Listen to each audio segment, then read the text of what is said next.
le souffle de vérité, le souffle sacré ou le Saint-Esprit.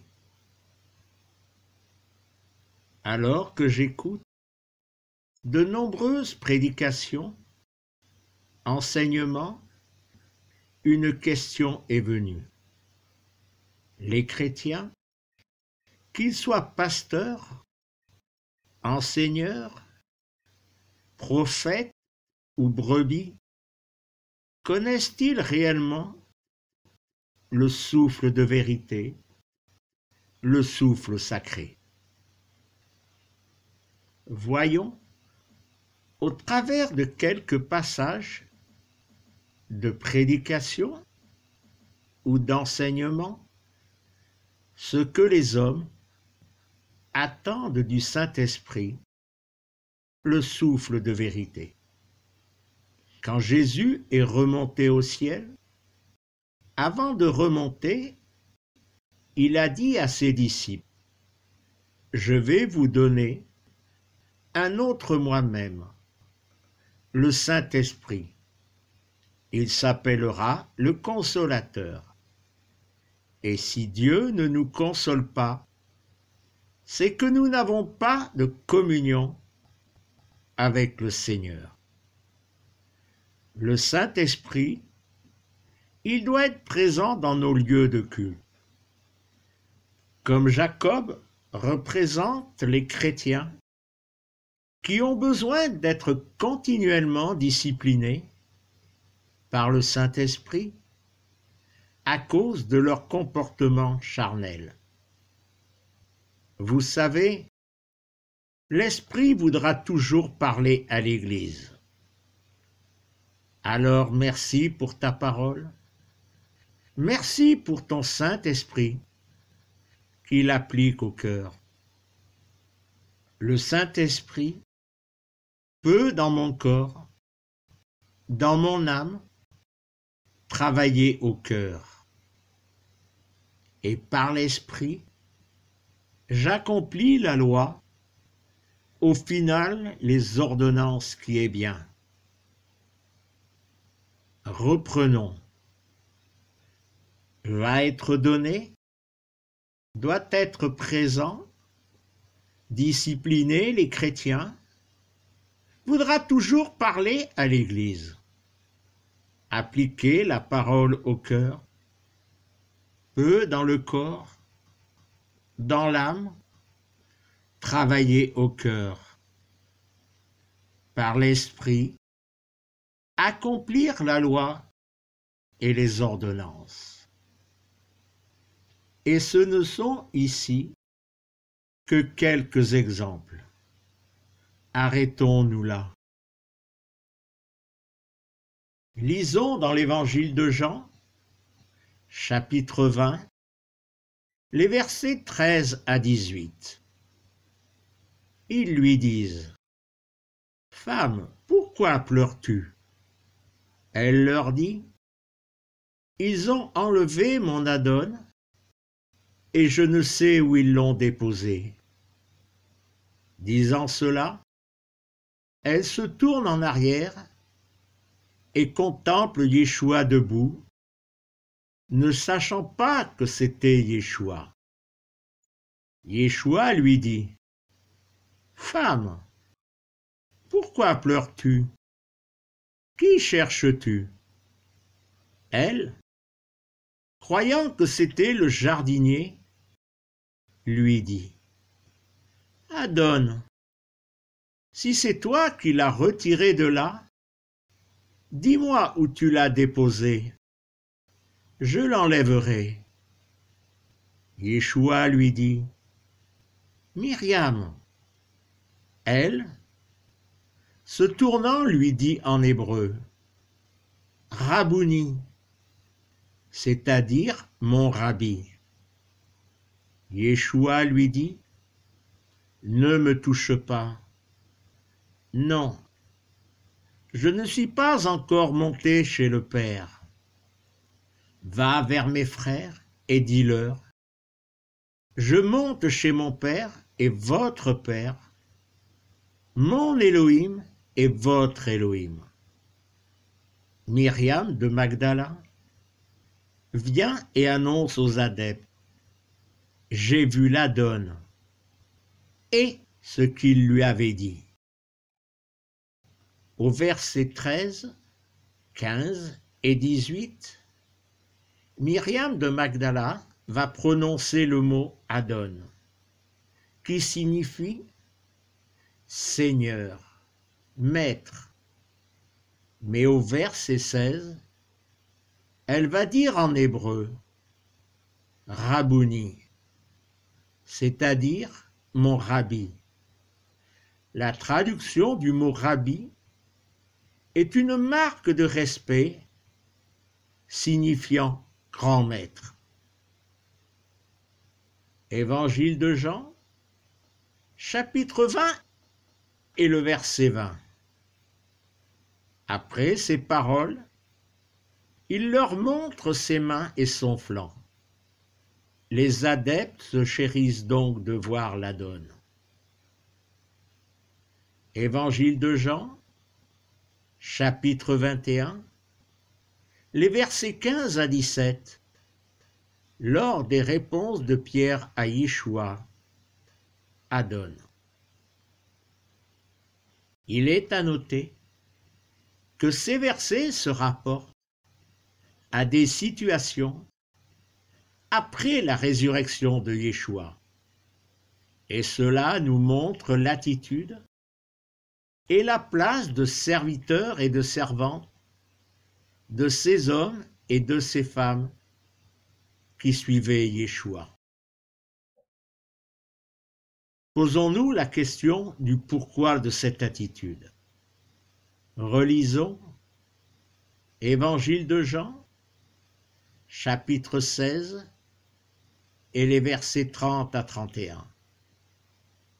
Maintenant, nous savons que tu sais tout. Tu n'as pas besoin d'être questionné. Par là, nous adhérons. Tu sors bien d'Élohim.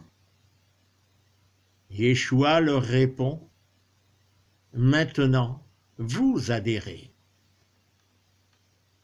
Ces hommes et ces femmes qui avaient adhéré à Yeshua savaient au plus profond de leur être que Yeshua était le Fils d'Élohim, ayant accompli tout ce qui avait été annoncé par les prophètes et Yeshua lui-même. Pouvait-il se montrer familier charnellement? Ce n'était plus l'homme dans la chair qui se tenait devant eux, mais le Messie Yeshua ressuscité. Il était le Rabouni, c'est-à-dire Rabbi, grand maître, au-dessus de tous les maîtres, le Seigneur des seigneurs. Ils étaient proches, mais si respectueux, si humbles. Nous nous prétendons enfants d'Élohim, à la fois si proches, mais encore si loin du royaume et de la place que Yeshua nous prépare. Ainsi, comment parlons-nous de et à Yeshua? Voyons maintenant le souffle de vérité, le souffle sacré. Qu'attendons-nous de lui? Comment en parlons-nous? Comment lui parlons-nous? Si nous relisons les extraits des prédications, mais qui est-il?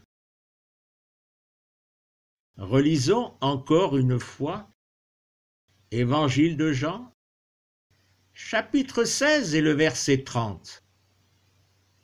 Maintenant, nous savons que tu sais tout. Tu n'as pas besoin d'être questionné. Par là, nous adhérons. tu sors bien d'Élohim. Le souffle de vérité, le souffle sacré, ne sort-il pas d'Élohim, comme Yeshua l'a annoncé? N'est-il pas celui qui remplace Yeshua? N'a-t-il pas droit à ce que nous ayons la même attitude que ces hommes et ces femmes devant Yeshua? Mais est-ce un droit? Ne serait-ce pas un devoir, une attitude de notre part? N'est-il pas le remplaçant de Yeshua? Son titre ne serait-il pas Rabouni, c'est-à-dire Rabbi, grand maître, ou bien Adon? Et lorsqu'un pasteur dit en parlant du souffle de vérité, quand Jésus est remonté au ciel, avant de remonter, il a dit à ses disciples, « Je vais vous donner un autre moi-même, le Saint-Esprit. Il s'appellera le Consolateur. Et si Dieu ne nous console pas, c'est que nous n'avons pas de communion avec le Seigneur. » Cela suffirait-il donc pour prendre ce que Yeshua donne? Évangile de Jean, chapitre 3 et le verset 8. Il souffle où il veut, le souffle, et tu entends sa voix, mais tu ne sais pas d'où il vient, ni où il va. Ainsi, de tout natif du souffle. Oui, Yeshua en Élohim a envoyé le souffle de vérité, le souffle sacré. La promesse est accomplie. Alors, comment avons-nous ouvert nos cœurs? Comment l'avons-nous accueilli? Est-il à notre service? En donnant, distribuant, exécutant nos envies, nos désirs. Tous nous l'avons lu et relu. Alors n'est-ce pas ainsi que nous devrions, avec humilité et respect, le laisser agir? Évangile de Jean, chapitre 14, versets 16 à 18. Et moi, j'intercéderai auprès du Père. Il vous donnera un autre réconfort pour qu'il soit avec vous en pérennité. Le souffle de vérité que l'univers ne peut recevoir parce qu'il ne le voit pas et ne le connaît pas. Vous le connaissez, vous. Il demeure avec vous et il est en vous. Je ne vous laisserai pas orphelin, je viens à vous. Évangile de Jean, chapitre 14, les versets 25 et 26. Cela, je vous l'ai dit pendant que je demeurais avec vous. Mais le réconfort, le souffle sacré, que le Père envoie en mon nom, celui-là vous enseignera tout. Il vous rappellera ce que moi je vous ai dit. Évangile de Jean, chapitre 15, les versets 26 et 27. À la venue du réconfort, que je vais vous envoyer d'auprès du Père, le souffle de vérité qui émane du Père, celui-là témoignera pour moi. Et vous aussi, vous témoignerez, Oui, dès l'entête, vous êtes avec moi. Évangile de Jean, chapitre 16, les versets 7 à 11. Mais moi, je vous dis la vérité. Oui, il est de votre intérêt que je m'en aille. Oui, si je ne m'en vais pas, le réconfort ne viendra pas à vous. Mais si je vais, je l'enverrai pour vous. Quand il viendra, il confondra l'univers à propos de faute, à propos de justice, à propos de jugement. À propos de faute, car il n'adhère pas à moi. À propos de justice, car je vais vers le Père, et vous ne me contemplerez plus. À propos de jugement, car la tête de cet univers est jugée. Et les versets 13 à 15. Mais quand celui-ci viendra, lui, le souffle de vérité, il vous fera cheminer dans la vérité tout entière. Il ne parlera pas de lui-même, mais tout ce qu'il aura entendu, il le dira. Et ce qui vient, il vous l'annoncera. Celui-là me glorifiera.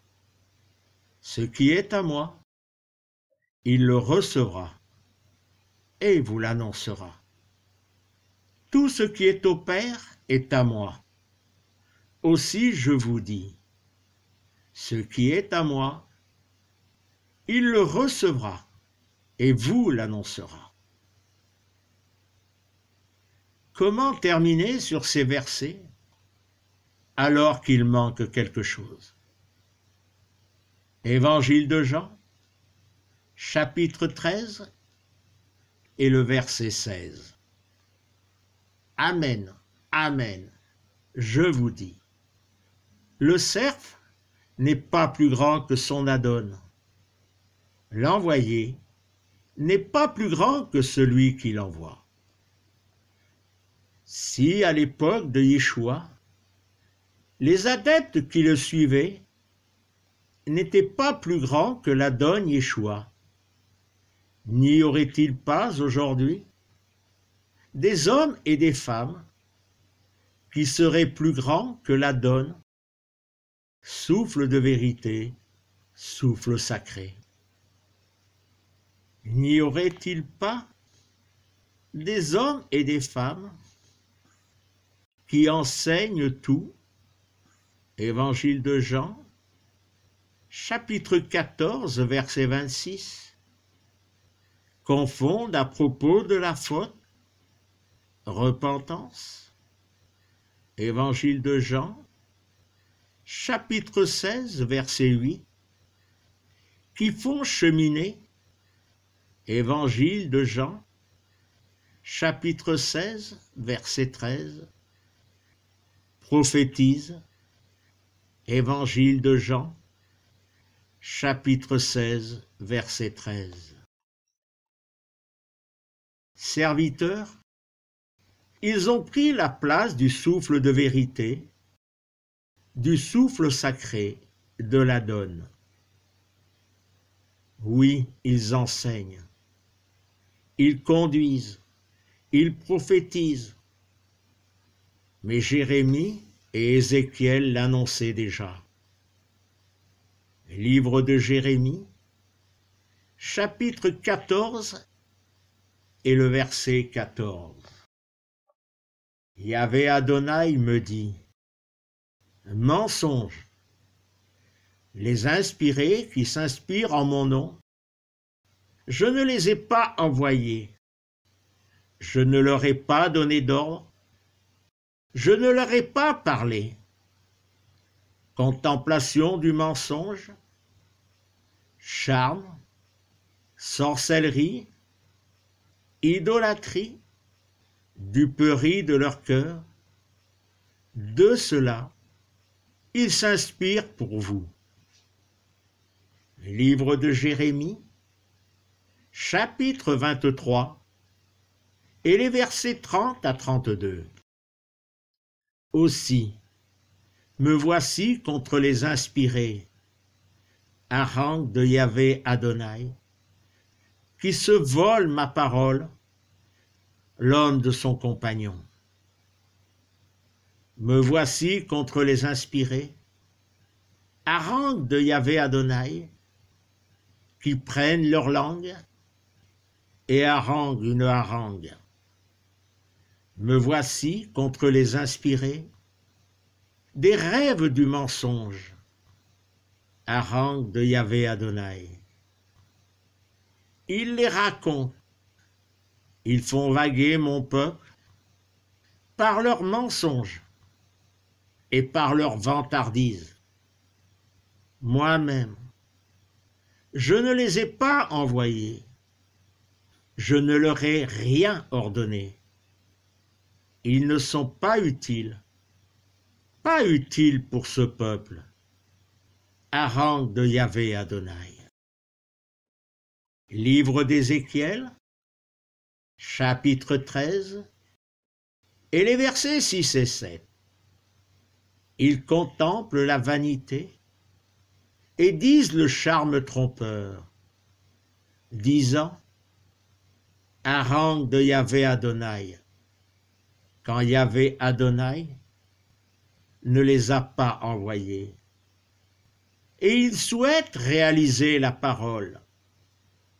N'est-ce pas une contemplation vaine que vous contemplez? Vous dites le charme trompeur en disant « harangue de Yahvé Adonai » quand je n'ai pas parlé. Il faut conclure. Et une fois de plus, il faut se poser une question. La question. Qui suivre? Être conduit et enseigné dans une église par un homme, des hommes, pasteurs, enseigneurs, prophètes ou des femmes? Ou bien dans l'écoute de l'adhérence à la donne Yeshua, en le souffle de vérité, le souffle sacré, la donne envoyée d'Élohim. Épître aux Galates, chapitre 3 et les versets 2 et 3. Je veux apprendre seulement cela de vous. Avez-vous reçu le souffle par les œuvres de la Torah ou par l'écoute de l'adhérence? Êtes-vous ainsi insensés? Vous avez commencé par le souffle. Maintenant, voulez-vous finir par la chair? Soyez bénis en Yeshua. Amen.